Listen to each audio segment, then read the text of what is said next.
John, I believe you're number 2. My name is John Laesch. I'm a Democratic candidate running for United States Congress here in Illinois' 14th District. I also would like to thank all of the party precinct committeemen and members who have come out tonight to hear our various views. Thank you for your activism. Together we have worked hard to win elections here in the 14th District, and I believe under the leadership of Chairman Guethle, we will continue to win elections not only in the 14th District, but also here in Kane County, where we have a number of very exciting races. I also want to say thanks to my wife, who gives up 18 hours of her day, Jennifer, for making sure that our message of change reaches the voters of Illinois' 14th District. Most of you already know that I am a Navy veteran. I served over in the Middle East as an intelligence analyst. Most of you also know that I am a union carpenter, a proud member of Local 195 who works for a living. I don't think this election is about myself. I don't think this election is about my opponents. I think we have all witnessed some of the most destructive years in American history under George W. Bush. And I think that this election, and every election from here on out, is about preserving democracy. Our forefathers gave us an amazing gift, the gift of self-governance, free will, free choice. And they wrote it right here in the Constitution of the United States of America. They penned 52 very powerful words in the preamble of the Constitution to define what kind of government that they wanted to pass on to their children and their grandchildren. And they started this preamble with the words, "We the people," underscoring that government belongs to people. It does not belong to corporate, wealthy, powerful special interest groups that currently control the halls of power in Washington, D.C. And as your congressman, I will fight to ensure that all of our voices are heard on Capitol Hill. Abraham Lincoln, from the great state of Illinois, called this the immortal document. Immortal, the power to live forever. He understood, and when his moment in history came to uphold these powerful words, he chose to lead.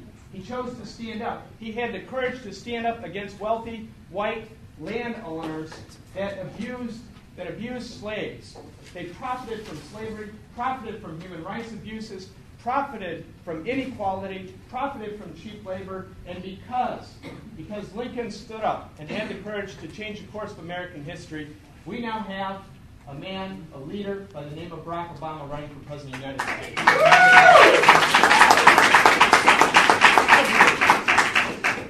I believe that as we stand at this crossroads in our nation's history, this is our moment to stand up and lead. That America is thirsty for leadership.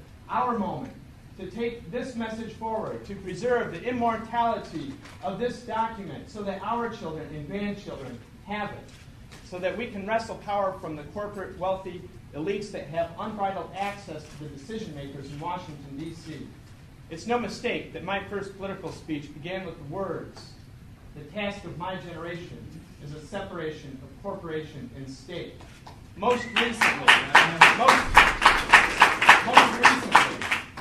telecommunication companies tried to buy access from President Bush in the United States Congress for spying on Americans, violating the Fourth Amendment, the right to privacy, and they wanted immunity, and Bush is ready to give it to them, underscoring that the task of my generation remains the separation of corporation and state.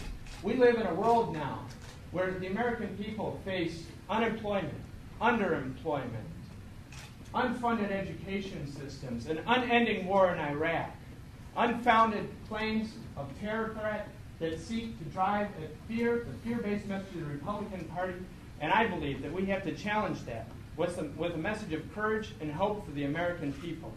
Now, my opponents will tell you that the problems in Washington are technical and economic, and I vehemently disagree. The problem in Washington is a complete and utter lack of leadership. What we need in Washington is we do not need to send one more member of the Bulldog Coalition, the weak, capitulating Democrats, the corporate Democrats that continue to vote with George Bush. It's time to send a leader. And tonight, as I submit my resume to you, that's the one word that I want you to remember. A leader who stood up against Dennis Hastert, who is guaranteed to continue to stand up and fight for the American people. And with your vote and your help, we can start this fight on the floor of the House of Representatives.